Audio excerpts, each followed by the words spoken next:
A fabulous morning to all my dear students. Wishing you the best for the day ahead. Today I'm going to teach you from the text Perception 3 General English Course Book and Comprehension. So this is for your third semester, okay? Today you are going to learn chapter 1 To the Cuckoo by William Wordsworth, okay? So before going deep into the poem, let me say a short introduction about the poet William Wordsworth. William Wordsworth is a British romantic poet, was born on 7th April 1770 in England. His mother Annie died, leaving him alone at the age of 8, and this experience is seen in his later works.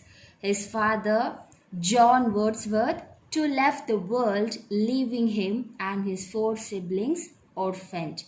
Wordsworth is well known for establishing a romantic movement in the English world with the help of the famous poet and philosopher Samuel Taylor Coleridge in 18th century. Okay, so his love for poetry was firmly established after he attended Hawkshead Grammar School. His tour of Europe had a great influence on his poetry and his political sensibilities. Wordsworth fell in love with a French lady and had a daughter named Caroline, but he couldn't marry her because of tensions between England and France at that time.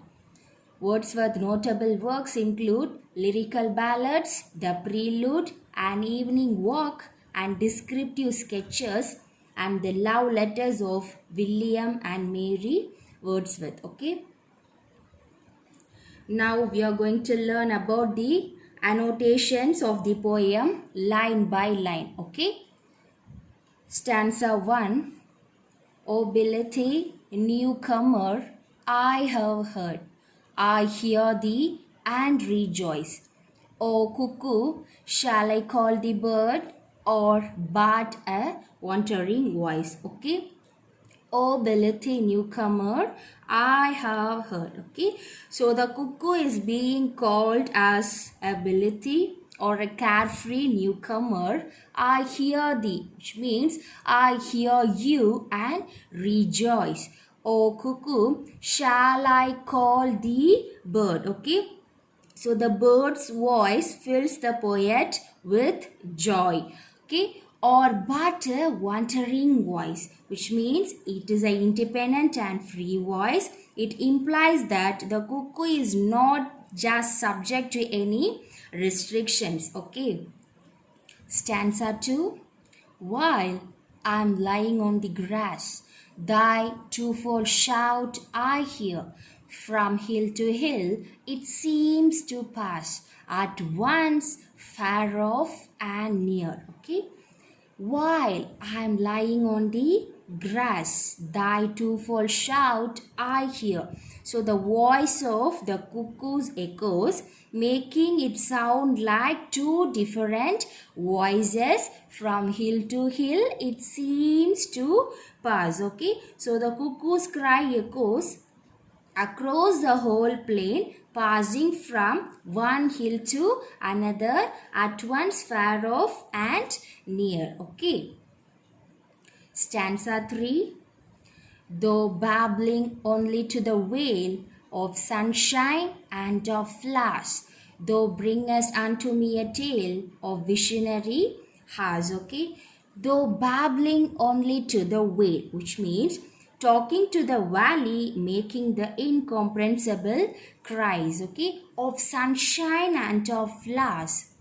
Thou bringest unto me a tale, you narrate to me a story, okay, of visionary hours. So times from the past, okay.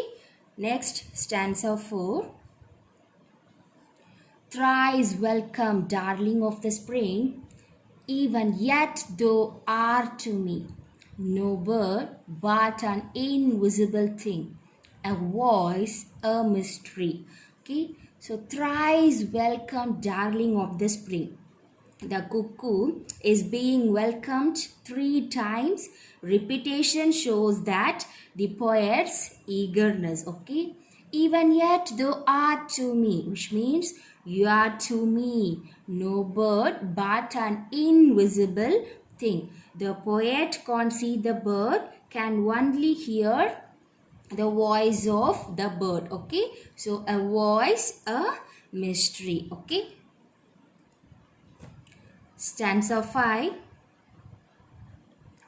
The same whom in my schoolboy days I listened to that cry, which made me look 1,000 ways in bush and tree and sky. Okay. The same whom in my schoolboy days I listened to that cry, which made me look 1,000 ways. The poet looked in 1,000 places to locate the bird, find the source of the voice in bush and tree and sky. Okay. Stanza 6. To seek thee did I often rove, through woods and on the green, and though wet, still a hope, a love, still longed for, never seen. Okay.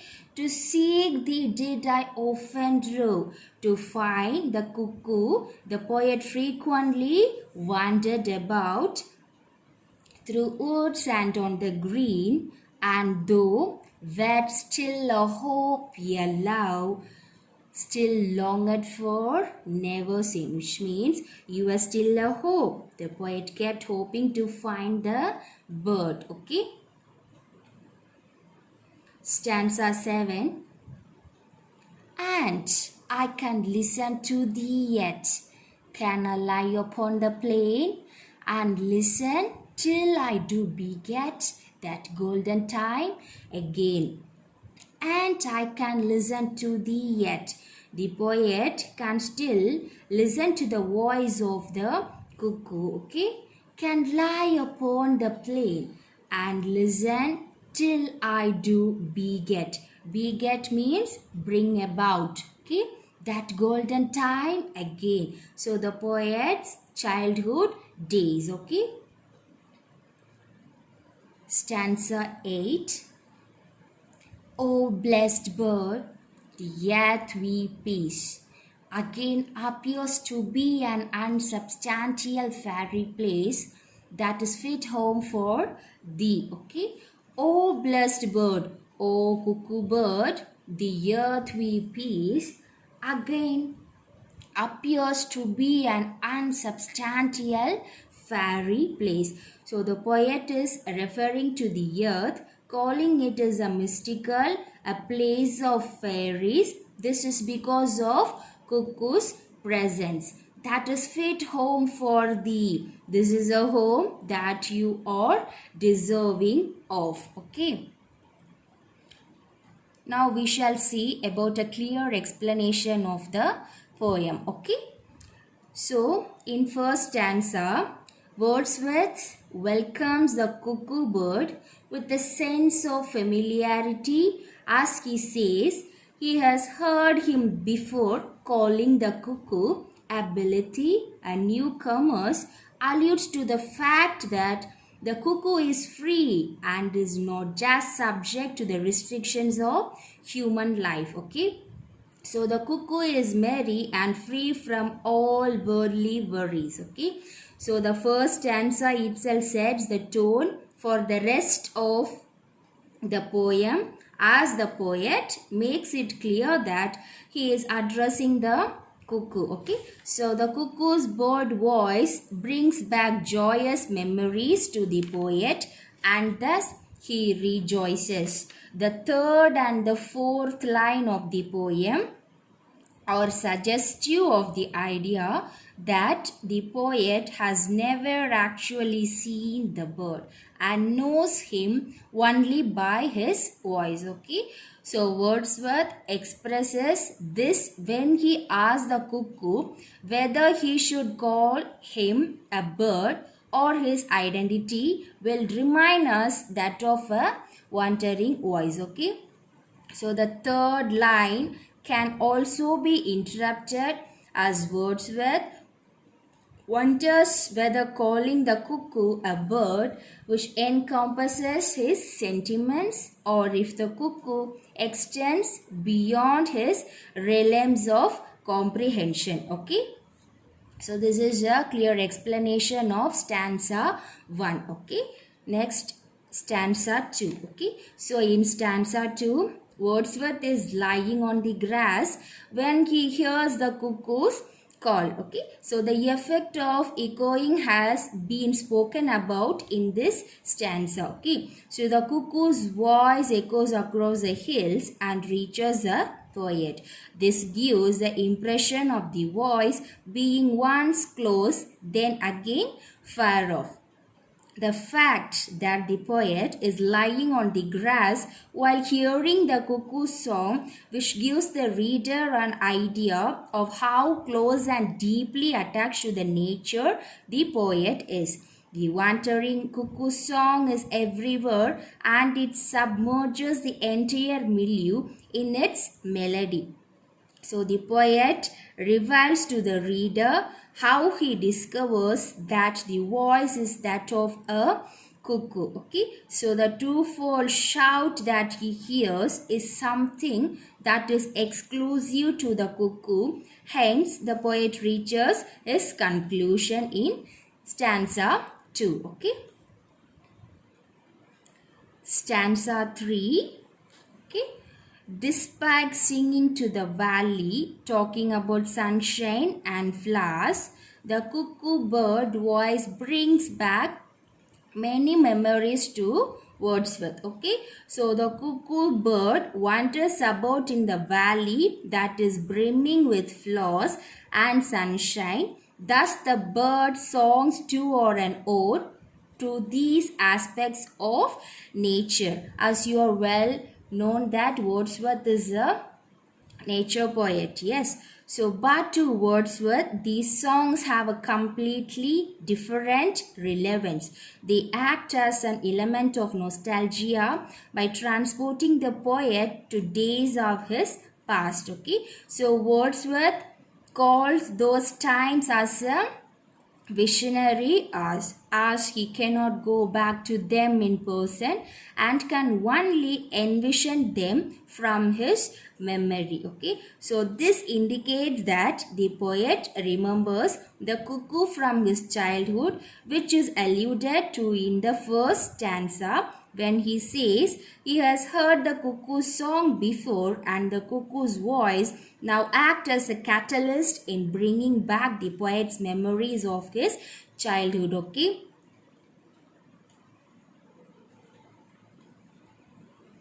So next stanza, in this particular stanza, the poet welcomes the cuckoo thrice. Okay, indicating his excitement and eagerness. The cuckoo is addressed as the darling of the spring. He arrays with the genesis of spring, singing about the valleys, flowers, and other beauties of nature. This is where the poet clearly states that he has never seen the cuckoo in reality. He recognizes the cuckoo is less of an actual living bird and more of a mysterious voice whom he wants to see. Okay, so the bird has been visually hidden from the poet through all these years. Yet his song strikes such an emotions in him that the poet remembers the cuckoo bird by his voice. Okay. So next stanza. So in this particular stanza, the poet is transported to days of his childhood when he used to listen to the cry of the cuckoo and go 1,000 ways to place the source of the voice. Okay, so he left no possible place undiscovered, be it in the bushes, the trees, or the sky. Okay, so the tone of the poet is overtly nostalgic in these lines as he clearly expresses his unfulfilled desire to get a glimpse of the origin of the voice that he remembers from his boyhood. Okay, so desperate was poet to locate the bird that he scoured all possible nooks and crannies in his endeavor to get the visual satisfaction. So the cuckoo's voice had fascinated the poet and fight his need to locate the bird so that he could see for himself the source of such a melody. Okay, so in this stanza, Wordsworth addresses the bird, telling him how much finding him means to him. Okay, so the poet wanted constantly looking for a bird in woods, anywhere and everywhere. So this is an indication of the poet's dedication towards locating the source of the voice. Okay, so the poet hasn't given up and says that he still hopes to find the bird, and Wordsworth has also confessed his love for the cuckoo bird. Okay, so this is actually a good indicator of the attachment he had with the voice of cuckoo, as the fact that he has never seen the bird, which doesn't deter him from loving the cuckoo bird. Okay, so in the last line of the poem, the poet states that he still yearns to find the bird and see himself that there is no more to the cuckoo than just his voice. So the poet hasn't lost his hope yet and still wants to find his love. Okay,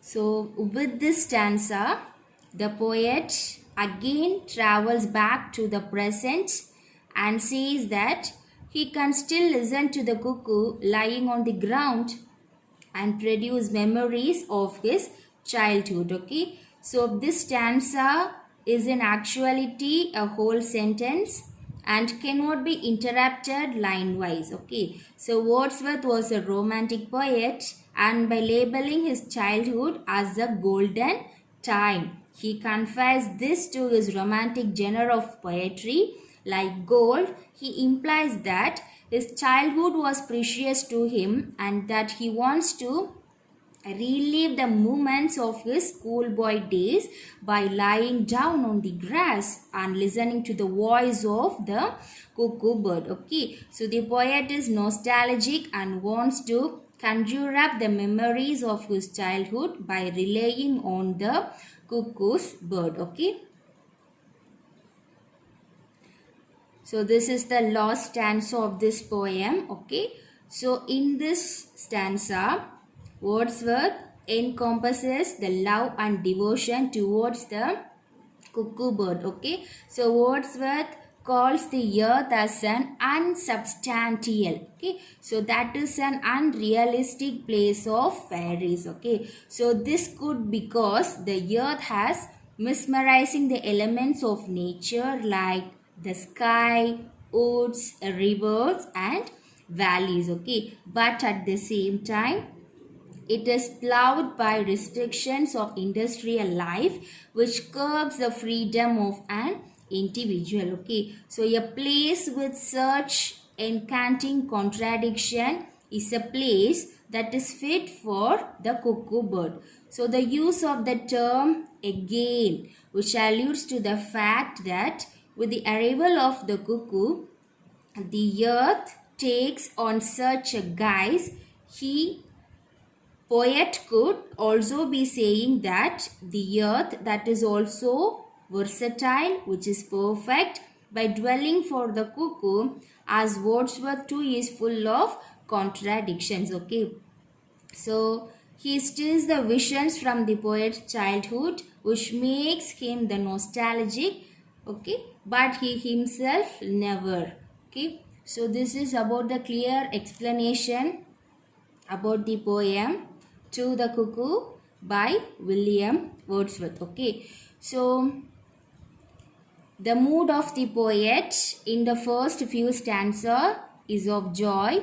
Wordsworth rejoices on hearing the cuckoo song again. The poem takes a nostalgic turn when the poet reminisces about the days of his boyhood, the memories of which are stirred by the cuckoo's voice. Okay, so Wordsworth also takes a wondrous note as he tries to decide whether the cuckoo's presence can be visually seen or only heard. Okay, so the particular poem To the Cuckoo is set in the English countryside in spring, as are most other poems of William Wordsworth. Okay, so the mention of flowers, sunshine, and welcoming birds are all evidence to this. The poem is set in a green valley surrounded by hills.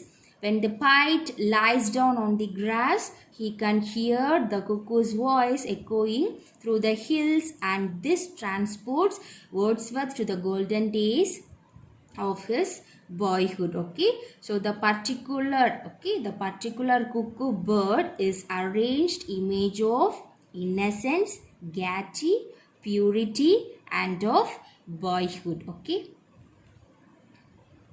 thank you.